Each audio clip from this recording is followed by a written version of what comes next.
Fantastic. Can you hear me now?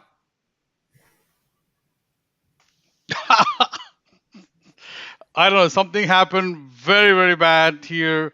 But anyway, thank you so much and welcome to this session, Rabbi Yosef Elia. And we were talking something last week, and we are going to continue the same thing this week also. But I do have a different question for you. Um, this is nothing that we are doing something different or anything. We are going the same any talk shows, but our approach is a little bit different than the. I think the questions are a little bit different than other people. That's what I'm thinking. Well, the question is, I have a question for you. The question is, um, right now in my country, in India, my president is going to, or at least is preparing to implement there's a new law, or it is called a Uniform Civil Code law. That means we are a diverse nation back home. We have all the religions together. So when you're implementing this Uniform Civil Code, if the religions or any sects like Islamism, Christianity, Buddhism, Jainism, or Judaism, or any religions, if they think that their liberty or their freedom is not being allowed in their culture, they can use the uniform code to get these things done, or uniform civil code. So they can operate both way. Either they can stick to their religion and their laws. At the same time, if they need some extra help, sometimes there are not much clarity in certain places in the laws. So if they want to get help, some help, they can approach this uniform civil code. That's what my country is getting, like right now, getting prepared for that, and they're working on that very seriously. But now my question is, we all knew, we were talking about why Judaism.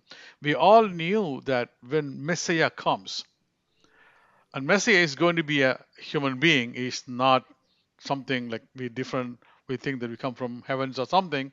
According to Judaism, he is going to be raised up from Israel, and when he comes, according to that, one of the expectation is the world peace. There should be complete peace around across the world.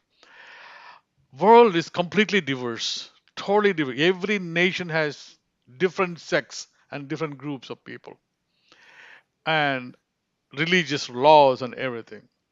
And I know, and you know very well, that we have 613 laws that we follow.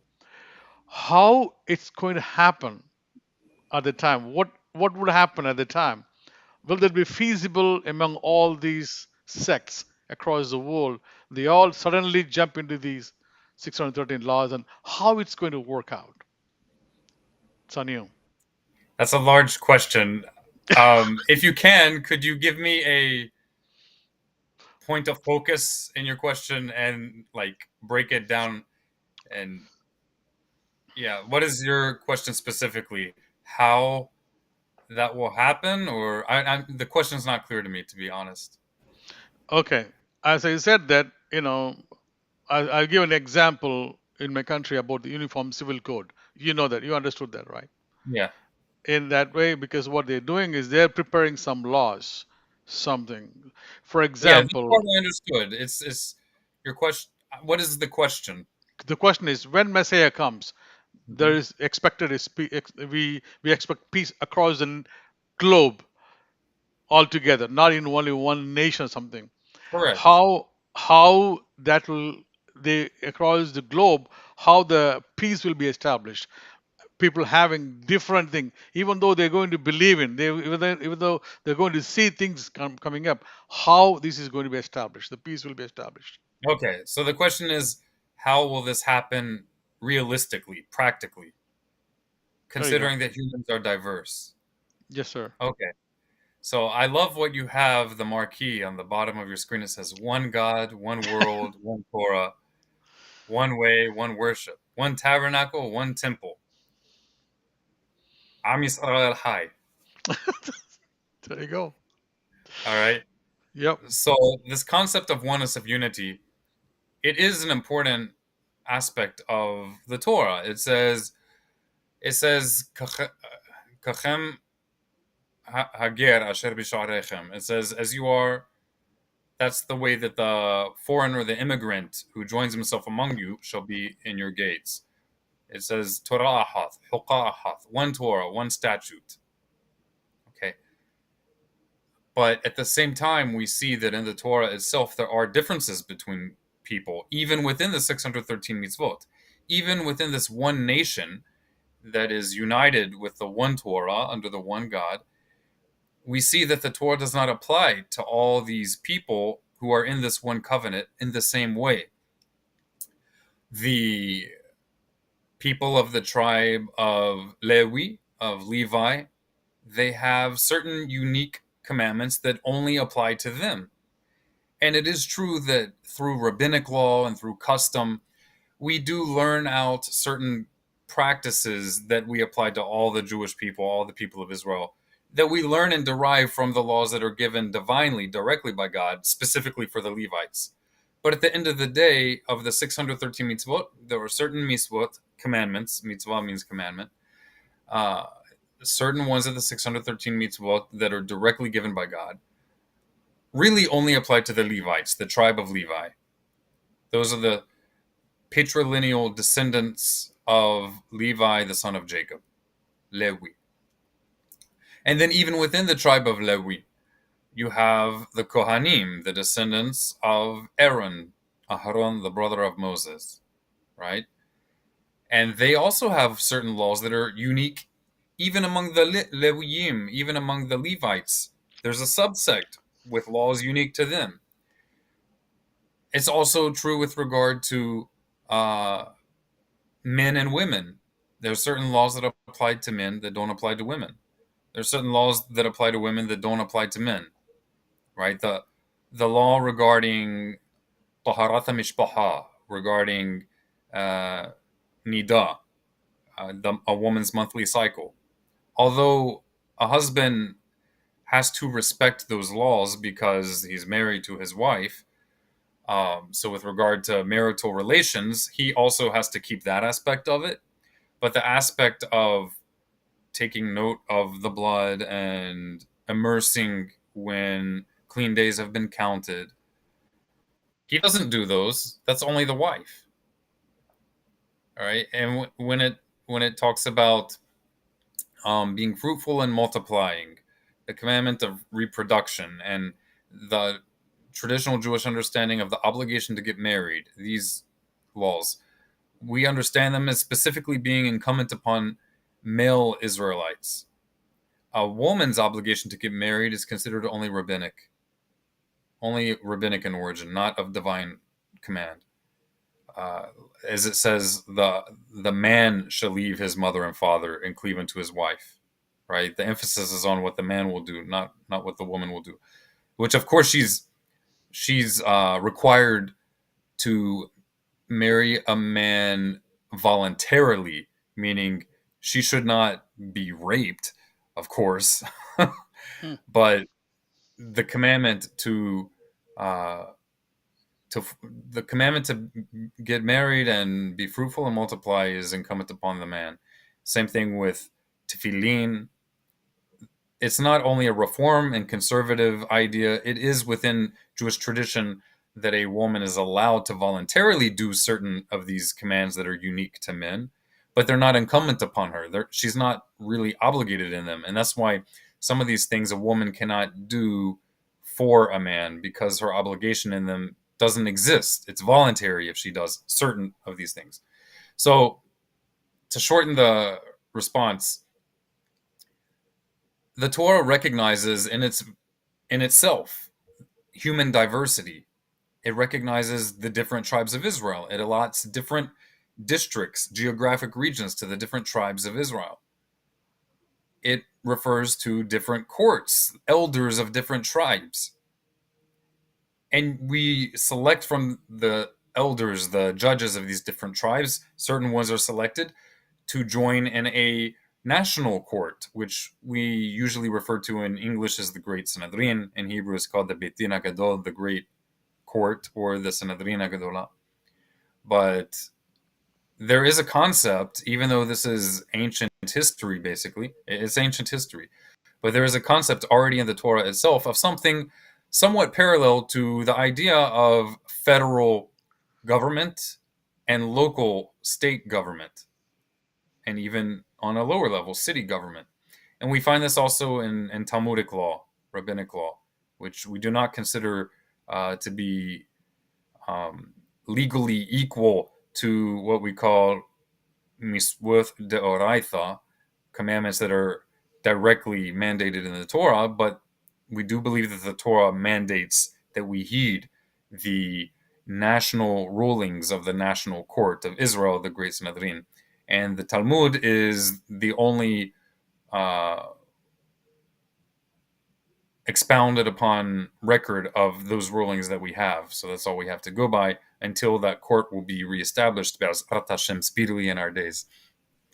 So the very fact that the Torah commands such a court is an acknowledgement on the part of the Creator that reality will change and humanity will recognize and experience new situations and circumstances they didn't experience before. So there is a need for legislative progress, judicial progress. Progress is not a bad word, but progress without limits, without principles, is bad. You need structure, you need aim, you need cohesion.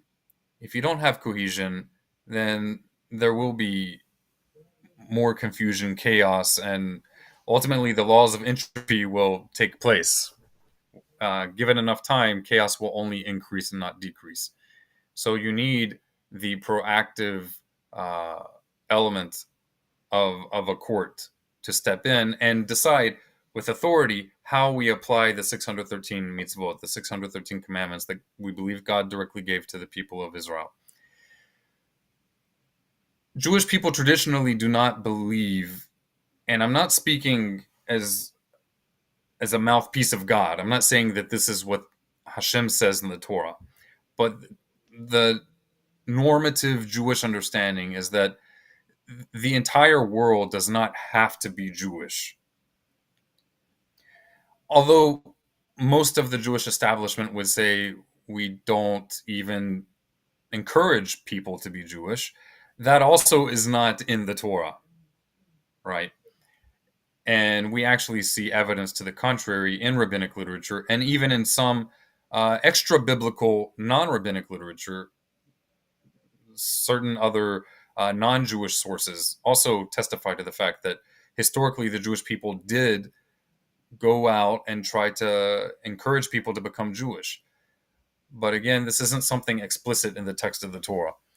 Um, I do think that you can infer, you know, if the Torah teaches that this is the only covenant, the only everlasting covenant between God and man, and these commandments are for all generations, they should not be added to or taken away from. I do think that you can infer by reason that there will not be, there's not really any other option for a non Israelite who wants to serve the Creator. But what I think is unique to the Torah, what's special to the Torah, is that unlike in establishment Christianity and establishment Islam, the Jewish faith doesn't compel by force, by coercion, that the nations of the world must accept this covenant. This is not a part of the Torah, all right? Unlike Islam, which has a beautiful passage in the Quran that says there's no compulsion in religion, but it doesn't act, historically, it has not acted according to that teaching in the Quran.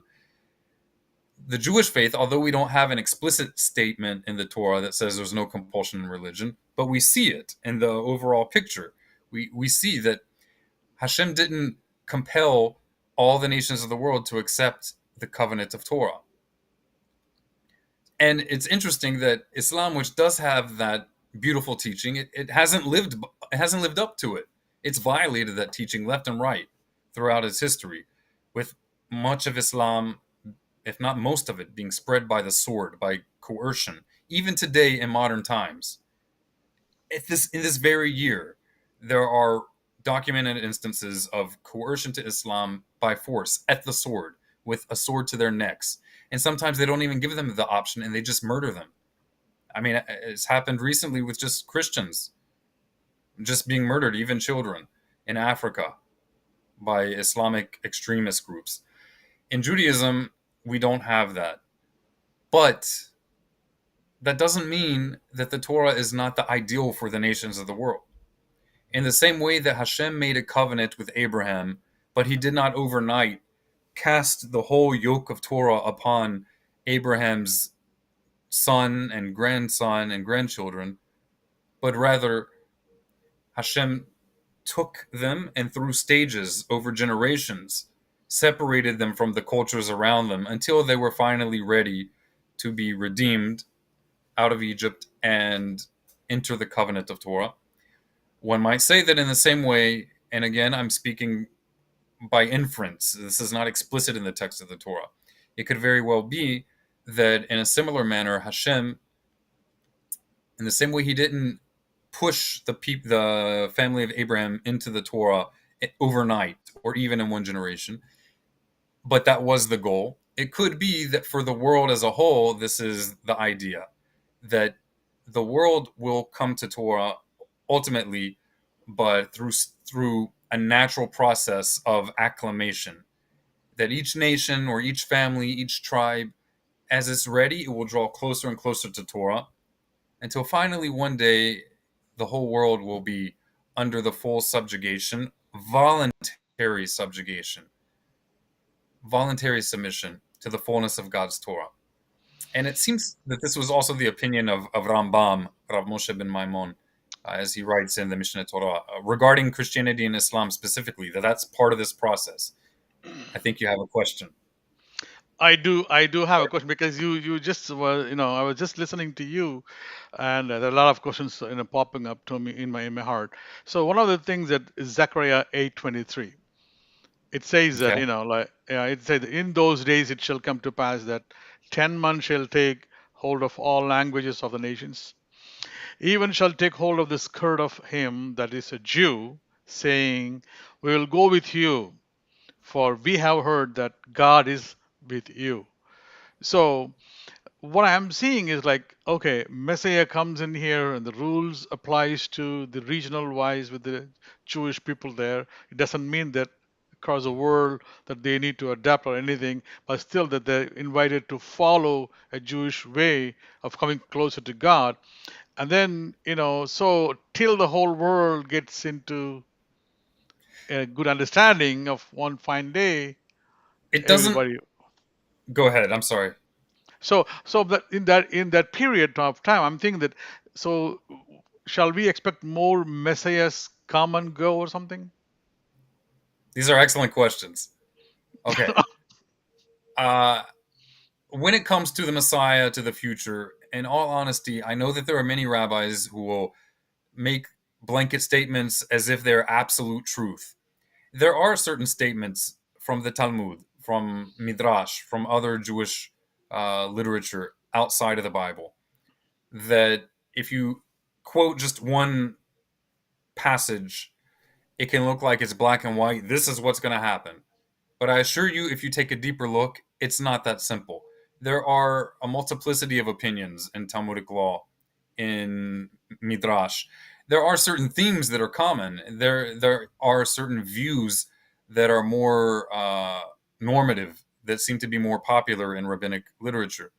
But if it did not come directly from the mouth of God, figuratively speaking, if it's not written explicitly in the Torah, and it's not even in Tanakh, then what are they saying exactly? Are they saying that the sages who said this are a prophet? How do they know? How do they know this? I mean, honestly, the same establishment rabbis who may make these blanket absolutist statements about the Messiah and the Messianic era, these same rabbis will usually uh, assert that the prophets of Israel ended at a certain point long before Rabbi XYZ made statement XYZ. So, how is he so certain that this statement, this opinion, is absolute truth if it's not coming from a prophet? I Yeah. mean, we can still respect the opinion. The opinion might still be true. I am in no way saying we should just disregard this opinion or say that this opinion of Rabbi XYZ in the Midrash, I'm in no way saying that his opinion should be taken lightly or that it's equivalent to the opinion of some Joe Schmo, some random person on the street. I'm not saying that. But if we're honest, if we're authentic with ourselves and with what we look at in Jewish literature, we have to admit that there are more than one opinions. So I'm going in circles. um, to to get back to your question, you can look at it multiple ways. It can be that a Mashiach, and that term itself is not properly defined. And honestly, the definition of the term Mashiach is broader than it's usually um, presented as. But let's just go with it. Let's go with the popular idea that there's one Mashiach that we're waiting for, one Messiah, one specific anointed one that we're waiting for. It can be that he brings world peace and he brings the nations to the true faith all in one generation. This can be while simultaneously also true that they have not officially and formally become Jewish yet. In the same way that a person can join the faith of Israel and abandon the lies of their ancestors that they inherited, join the faith of Israel without having officially converted. I mean, every convert who goes through the modern form of the conversion process to Judaism, they've already joined the faith of Israel before they converted. If they hadn't, they wouldn't be allowed to convert. They wouldn't. The Hmm. Beit Din, the court of at least three Jewish, kosher Jewish individuals who must agree to this conversion and oversee it, they wouldn't agree to recognize that conversion if they didn't already see that he has embraced the faith of Israel, that that is his faith. So a person can join the faith of Israel without officially, legally becoming Jewish. There's a difference between um, identification with the faith of Israel, and openly and publicly recognizing that and learning what you're able and allowed to learn. That is not one and the same as legally entering into the covenant.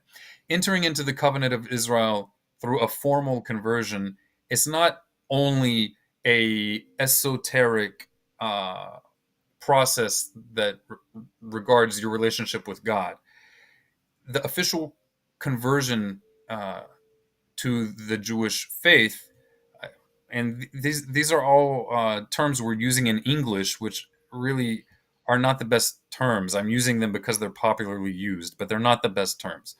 When we're talking about someone converting to Judaism, to the faith of Israel, for lack of a better term, usually what is meant is a legal conversion, a legal process. It's not in reference to the spiritual process. They're related, but they're not the same. The reason for this is because the people of Israel, the Jewish people, we are not only a religion, we're not only a faith. And I'm not saying that in a cliche sense. All right. The Jewish people are a nation. We are an actual nation. Goy Kadosh. Not just Dath Kadosh, not just religion, not just holy religion. We're a holy nation. And every term that could be used in Hebrew that could be applied to a nation is used in reference to the people of Israel in the Torah. Not only the terms, but also the concepts. We have our own courts, our own court systems, our own uh, legally mandated punishments and penalties, fines, and even death penalties in certain rare cases. We have our own king. We have our own judicial system. We're a nation, right? Not only a religion. So it can be that a person, the whole world, during the beginning of the Messianic era, embraces the faith of Israel without officially, legally entering into the Converting. covenant of Israel. Right. Hmm. I don't think conversion is the best term. I know I've used it because it's what's popularly used. It's Okay. really not the best term. A better term would be naturalization, to use American English terminology. All right. Naturalization or uh, legal immigration. And in fact, I'm not just coming up with this. The the term that's usually used to refer to a convert to Judaism is the term ger. And this term is also used to describe the Israelites who were in Egypt.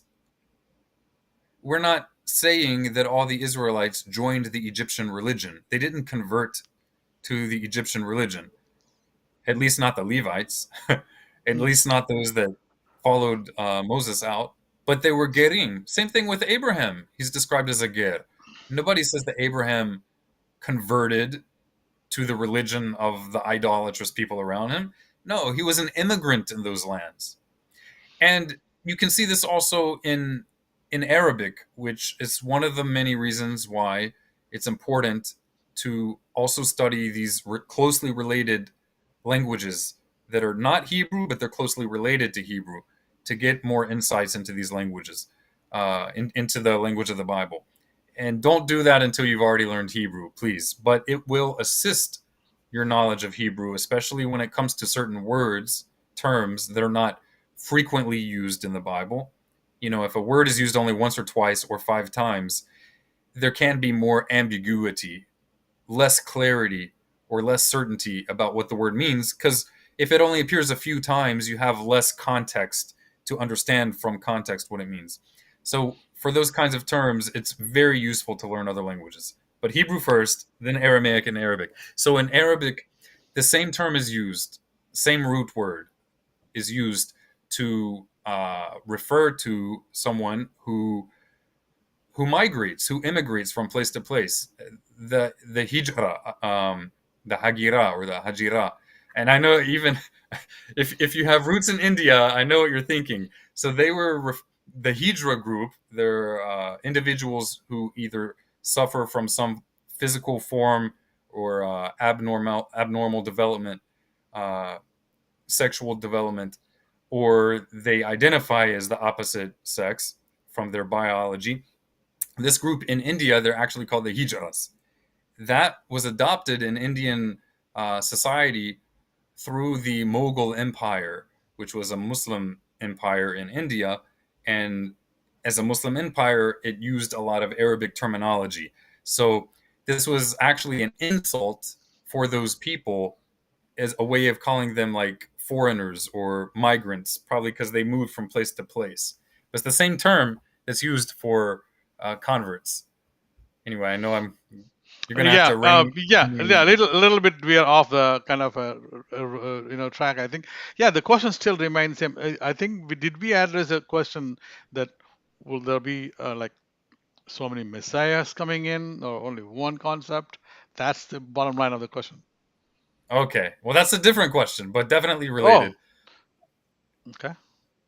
Um, so there is no indication in the text of Tanakh that there will be only one Messiah in the future. In fact, I know that's what people usually say, even in the Orthodox Jewish world. But if they really thought about it, especially if it's if it's a Orthodox rabbi, if you really sat down with him and he understood that you're not trying to teach some weird, non-Jewish concept, he would probably admit that it's not technically true. How? Why? And you can test this because every high priest of Israel is a Mashiach. The original use of the term Mashiach is not from King David or the descendants of David, is from the high priests of Israel in the Torah. The only use of the term Mashiach in the Torah itself is in reference to the high priests of Israel. And if, as is the Orthodox view, the temple will be rebuilt, Be'ezrat Hashem, B'karov, soon in our days, if the temple will be rebuilt and the descendants of Aaron restored to their place in the temple, as we pray every single Shabbat, then there will be at least two Mashiachs. There'll be a Mashiach Okay. ben Aharon serving in the Yeah. temple, and Yeah. there'll be a Mashiach ben David. So it's it's really not a question whether or not there will be two.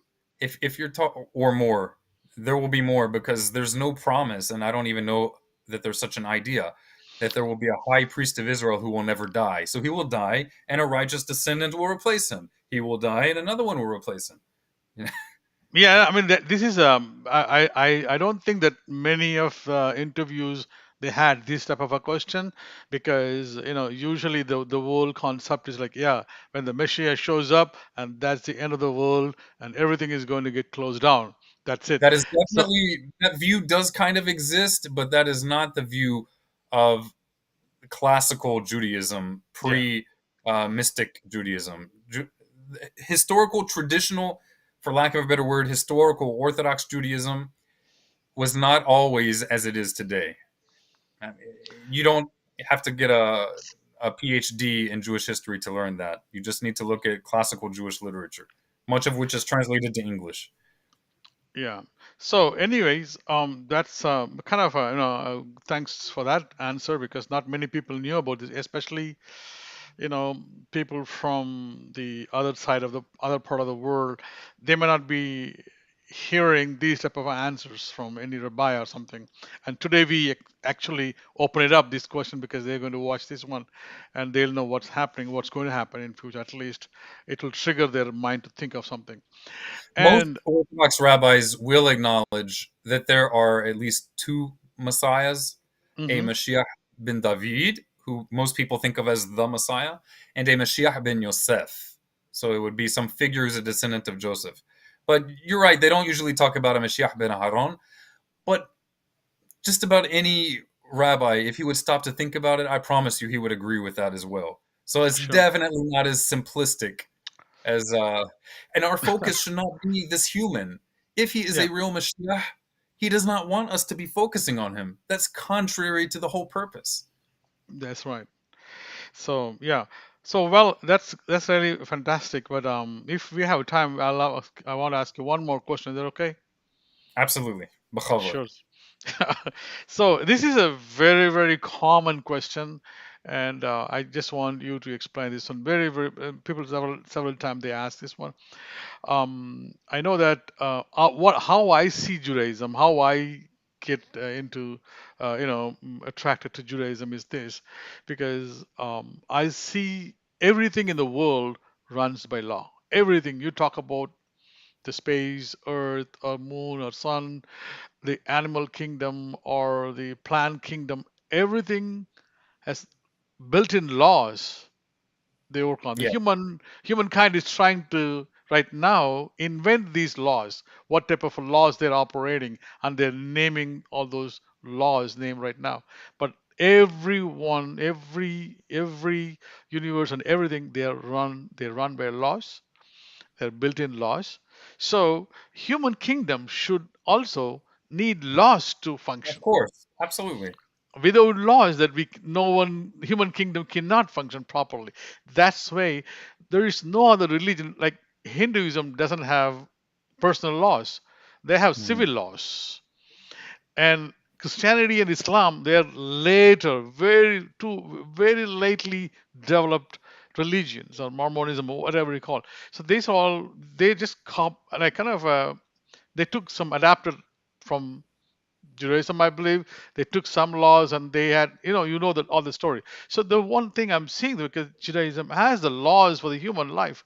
So that's what one of the things I always, excite myself. So having said that, these laws were given at the Mount Sinai, Mount Horeb. So I know this all things being like, as a scholars, and when you move to scholars, they know that they believe in, it was given to Moses, and he wrote the documents are there. For a layman, how would you explain this one? Like, what is the evidence that happened there? I mean, is there anything that you can tell? Or I know that we have in the Torah, and the Torah talks about that, but they said someone would have wrote it. I mean, who knows that one? I mean, how do you know that one? So what would you say for them? What do you say to them? So, correct me if I'm wrong. Your basic question is, how can we be certain about the origin of the Torah? Yes, you can put it in Okay. that way. Yeah. Okay. Um, we can be certain with relative confidence not based on faith, but based on reason, that something big and remarkable happened roughly around the time that, according to Jewish tradition, they received the Torah. We can know with relative reasonable confidence that something big happened, something substantial on an anthropological level, on a cultural level. It's impossible to prove with empirical evidence that uh, God directly gave commandments to Moses on Mount Sinai. That's impossible to prove with empirical evidence. The same way it's impossible to prove with empirical evidence all sorts of things that we know had to have happened. We know by reason, by inference, but we don't have any empirical evidence to prove all sorts of things. Uh, um, I don't want to get too long-winded, so if you want examples, then you can ask me. But I will just continue with the point if you don't want examples. No, I Um, just want, yeah, I wanted to, get this information to very okay, layman people. Yeah, that's number what. one, I think that it is a mistake. It's a mistake to demand things which are impossible to get unless we go back there. Like most of U.S. history, which didn't happen all that long ago, most of it we only know anything about American history, which started officially about 250 years ago. We only know because someone wrote it down. So we're taking people at their word. The same thing with Indian history, with European history, all sorts of things that happened in the past that we only know because of the written word. Some of these things that we see written are corroborated with by archaeology, um, by also geography, and you can see similar evidences for Torah. But to if you're demanding, like, I don't mean you specifically, if a person is demanding empirical evidence that can be tested, that will prove beyond a shadow of a doubt every detail of the Torah, the answer is you're going to be disappointed. However, I can also tell you that no other religion, ideology, philosophy, or even scientific theory, no matter how widely believed and loved, none of them can stand up to the same question. You can't have any philosophy, any worldview, if it's based on something historical, if your demand is for such high standards of proof. It's an irrational demand. What's Yeah. more logical is what's a more reasonable expectation is what we talked about last time. To look for what is most consistent. Don't expect that you can literally be there like with a recorder, a handheld phone recording. Even then, you could ask questions because maybe somebody hacked your phone and put information in there, and it didn't really happen. But the best way, and I think it's the best way that we'll ever have, is consistency, logical consistency. So we need to see if what we do find in the historical record with archaeology, with other nations' writings, if we see any corroboration, any evidence of any of the things that the Torah talks about, if any of that is substantiated in other texts, and there is plenty. There's actually, compared to other uh, records of other nations' histories, there's a ridiculous amount of evidence. I would say an Absolutely. outstanding amount. Absolutely. Yeah. And Go I ahead. don't want to be exhaustive here talking too much about the evidences, but both Islam and Christianity recognize many of these things that actually support the Jewish religion. And the reason for that is because they also need to admit this, otherwise, their own religion crumbles, because both of those two religions rest on the veracity, on the truth of Judaism. They, 100%, 100% sure, because that is the only thing.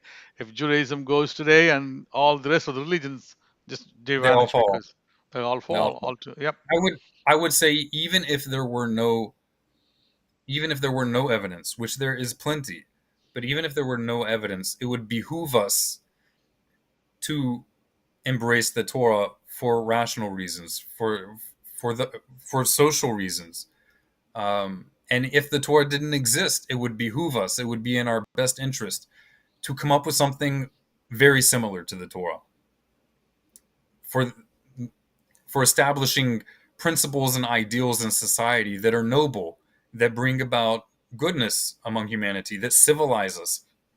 Because from a secular perspective, from a academic perspective, we are no different from other animals. The main thing on a physical level, what differentiates us from animals is our ideals, our virtues, our principles, and the self control, the ability to have some reasonable degree of self control and to aim for goodness, to spread goodness. I'm always humored by animal rights activists, and I love animals. One of the principles of Torah is not to cause unnecessary harm to animals. But I'm always humored by animal rights activists who talk about how horrible humans are and how they hate humans, and the world would be great if humans would just all die and it would just be animals. And I always tell myself, I'm so happy they are not in a position of power because they would be worse than Hitler. Hitler didn't plan to kill all humanity, but they want to kill all humans. That's And true. then what's going to replace us? Freaking lions who like they don't slaughter an animal with one cut of a knife like Muslims and Jews do, but instead they eat it slowly alive while it's suffering. Like, are you crazy? But seriously, not to get on a tangent, Yeah. it's only our values that separate us from animals. Hmm. And the more refined our values can be, logically consistent and noble, the better it will be for all humanity and all creation. And all creation. Fantastic. Thank you so much, Rabbi. And I think we talked a lot today. I think we at least, The, we the kind of, time flies. yeah, the time flies when you start talking, and we'll keep complete. I mean, we'll keep continue to explore more and more, and try to see something like in future. These are What we good can. questions you're asking, and we could say much more. I know I go on and on, but there's a lot to be said about these very good questions that you're asking. Thank you for the Yeah. opportunity to talk about it. Thank you so much for answering all those questions, because I'm take these questions, let the viewers know, let the people, those who are watching, they will learn more than what we're talking over here. That's the main idea. So thank you so much for tonight, and we'll meet again. And shalom, shalom, shawato, בעזרת השם, erol tov. שבוע טוב. להתראות. Take care. Bye bye.